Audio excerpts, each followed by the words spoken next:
ഔദ്യോഗികമായിട്ട് ഇന്ത്യ എവിടെയും പറഞ്ഞിട്ടില്ല എങ്കിലും നമുക്ക് എല്ലാവർക്കും അറിയാം ഇന്ത്യയുടെ പ്രധാനപ്പെട്ട എതിരാളികളുടെ കൂട്ടത്തിൽ ഇന്ന് തുർക്കിയുമുണ്ട്.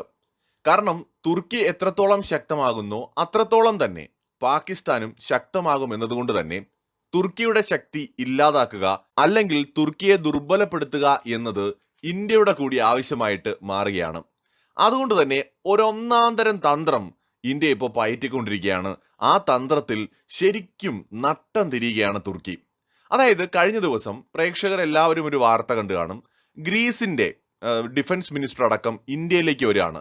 ഇവിടെ നമ്മൾ നോട്ട് ചെയ്യേണ്ട ഒരു പോയിന്റ്, സാധാരണ രീതിയിൽ യൂറോപ്പിൽ നിന്ന് തുടർച്ചയായിട്ട് ഇങ്ങനെ അവരുടെ നേതാക്കൾ ഇന്ത്യയിലേക്ക് വരാറില്ല.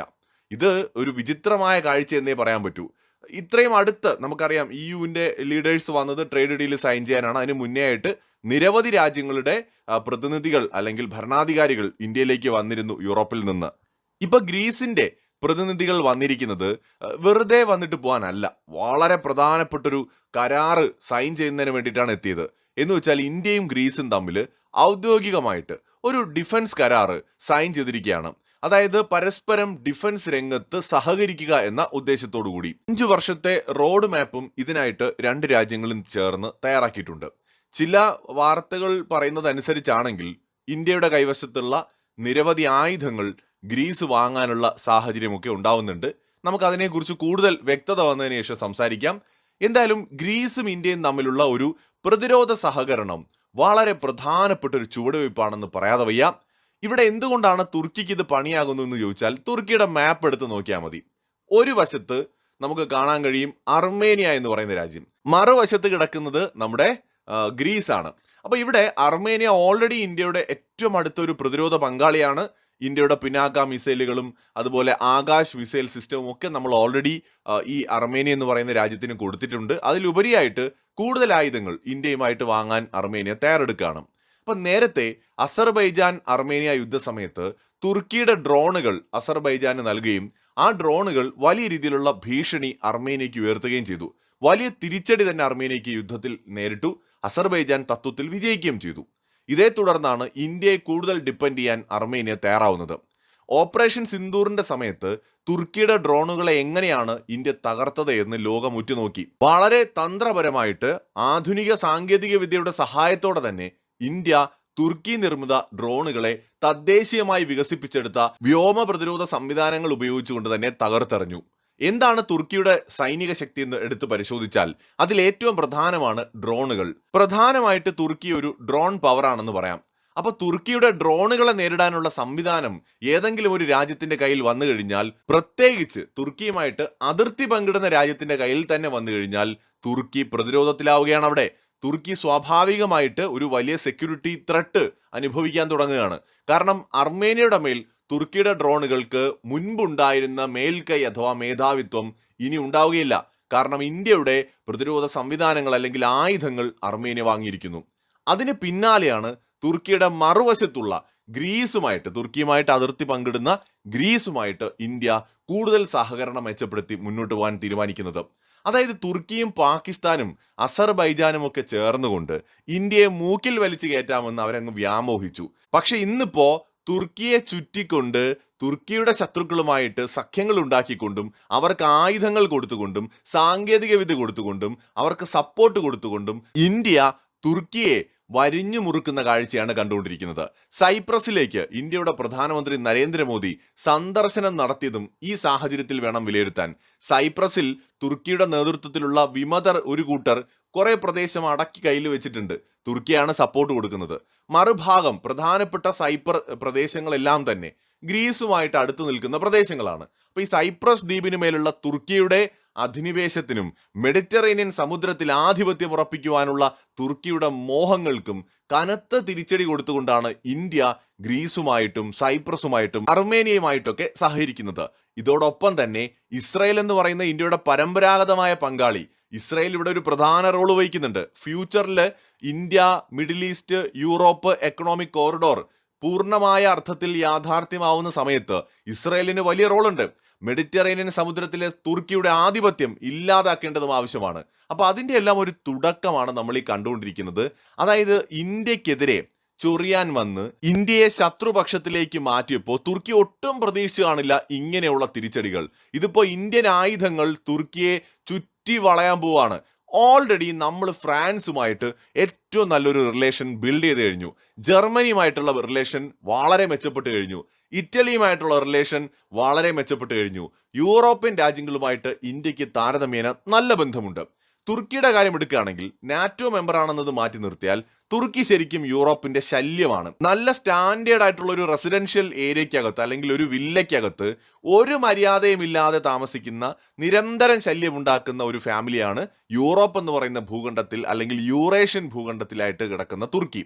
തുർക്കിയുടെ ഒരു അഡ്വാൻറ്റേജ് എന്താണെന്ന് വെച്ചാൽ യൂറോപ്പിനെയും ഏഷ്യയും ബന്ധിപ്പിക്കുന്ന നാച്ചുറൽ ആയിട്ടുള്ള ഒരു പാലം പോലെയാണ് തുർക്കി കിടക്കുന്നത്.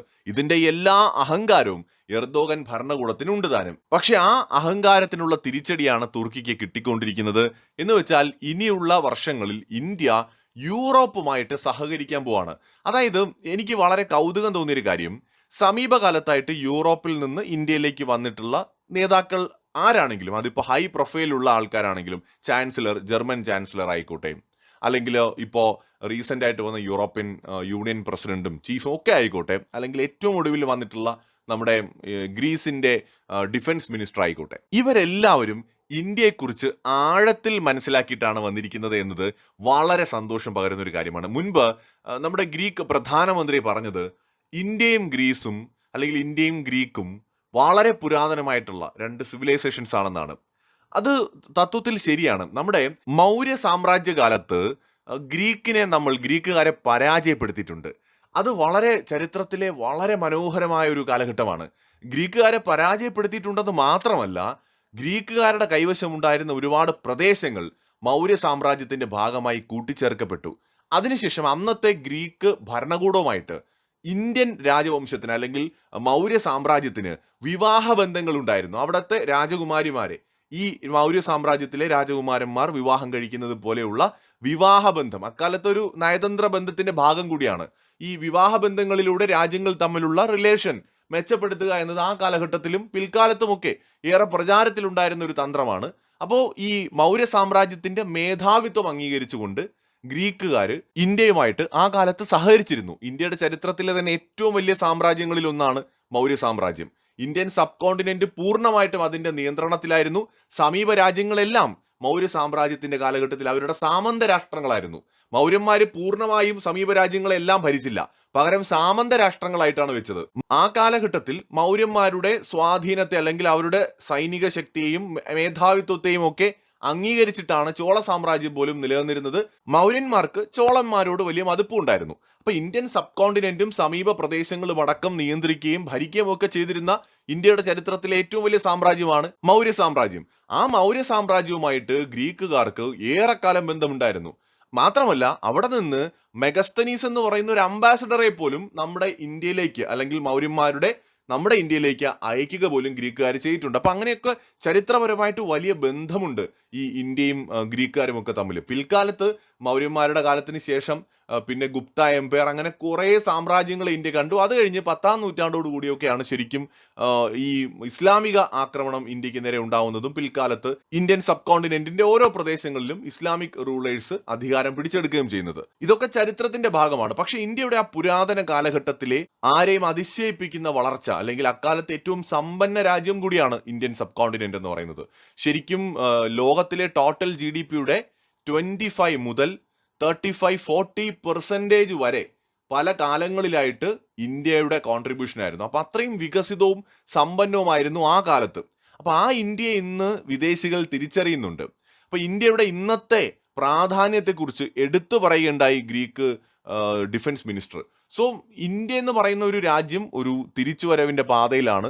നമ്മുടെ ചരിത്രം ഇന്ന് പലരും ചികഞ്ഞു നോക്കുന്നുണ്ട്. മുൻകാലങ്ങളിൽ ഒരു മൂന്നാംകിട രാജ്യമായിട്ട് പലരും തള്ളിയിരുന്ന അല്ലെങ്കിൽ ബ്രിട്ടീഷുകാർ ഉപേക്ഷിച്ചു പോയപ്പോൾ ഒന്നും അവശേഷിപ്പിച്ചില്ലല്ലോ, പൂർണ്ണമായും തകർത്ത് തരിപ്പണമാക്കി ഉപേക്ഷിച്ചു പോയിട്ടുള്ള ഒരു ആഫ്രിക്കയൊക്കെ പോലെ ഒരു പ്രദേശമായിട്ടാണ് പല സമയങ്ങളിലും യൂറോപ്യൻസ് നമ്മളെ കണ്ടിരുന്നതെങ്കിലും ഇന്ന് നമ്മൾ എന്താണെന്ന് അവർ പഠിക്കുകയാണ്.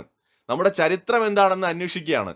എവിടെ തുടങ്ങി എവിടെ എത്തി നിൽക്കുന്നു എന്ന് അവർ മനസ്സിലാക്കുകയാണ്. ഒപ്പം ഇന്നത്തെ കാലഘട്ടത്തിൽ ഇന്ത്യ എന്ന് പറയുന്ന രാജ്യത്തിന്റെ പ്രാധാന്യം അവർ മനസ്സിലാക്കുകയാണ്. ഇവിടെ പലരും ഇന്ത്യ അവിടെ കീഴടങ്ങി, അമേരിക്കയുടെ മുമ്പിൽ കീഴടങ്ങി, മറ്റിടത്ത് പോയി കീഴടങ്ങി എന്നൊക്കെ പറയുമ്പോൾ ലോകത്തെ വിവിധ രാജ്യങ്ങളിലെ ഭരണാധികാരികൾ, അവരുടെ പ്രധാനപ്പെട്ട ഉദ്യോഗസ്ഥർ ഇന്ത്യയിലേക്കാണ് വന്നുകൊണ്ടിരിക്കുന്നത്.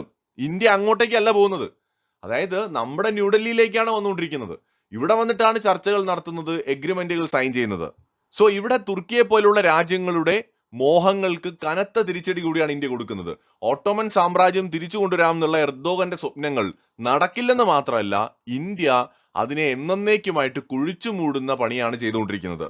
അങ്ങോട്ടും ഇങ്ങോട്ടും അനങ്ങാൻ പറ്റാതെ ശരിക്കും തുർക്കിയെ വരിഞ്ഞു മുറുക്കുന്നു. കേവലം അയൽ രാജ്യങ്ങൾക്ക് ആയുധങ്ങൾ കൊടുക്കുക മാത്രമല്ല, മറിച്ച് സാമ്പത്തികമായും തുർക്കിയെ വരിഞ്ഞു മുറുക്കാനുള്ള എല്ലാ പണിയും ഇന്ത്യ ചെയ്യുമെന്ന് തന്നെയാണ് വിചാരിക്കുന്നത്. കാരണം തുർക്കി കൂടുതൽ പവർഫുൾ ആയി കഴിഞ്ഞാൽ സ്വാഭാവികമായി അതിൻ്റെ ഒരു സ്വാധീനം പാകിസ്ഥാനിൽ ഉണ്ടാവും. ഈവൻ തുർക്കി കൂടുതൽ ശക്തമായ ഒരു ഡ്രോൺ പവർ ആയിട്ട് മാറിയാൽ അതിലൂടെ പാകിസ്ഥാനും കൂടുതൽ ശക്തമായ രാജ്യമായിട്ട് മാറും. അപ്പോൾ അത് ഇൻഡയറക്ട്ലി ഇന്ത്യക്കുള്ളൊരു പണിയാവും. അപ്പോൾ അതുകൊണ്ട് തന്നെ തുർക്കിയുടെ നെഗളിപ്പ് ഇനി അധികം വേണ്ട എന്നാണ് ഇന്ത്യ കരുതുന്നത്. തുർക്കി മര്യാദയ്ക്ക് സ്വന്തം കാര്യം നോക്കിപ്പോയിരുന്നെങ്കിൽ നമുക്കൊരു പ്രശ്നവുമില്ല.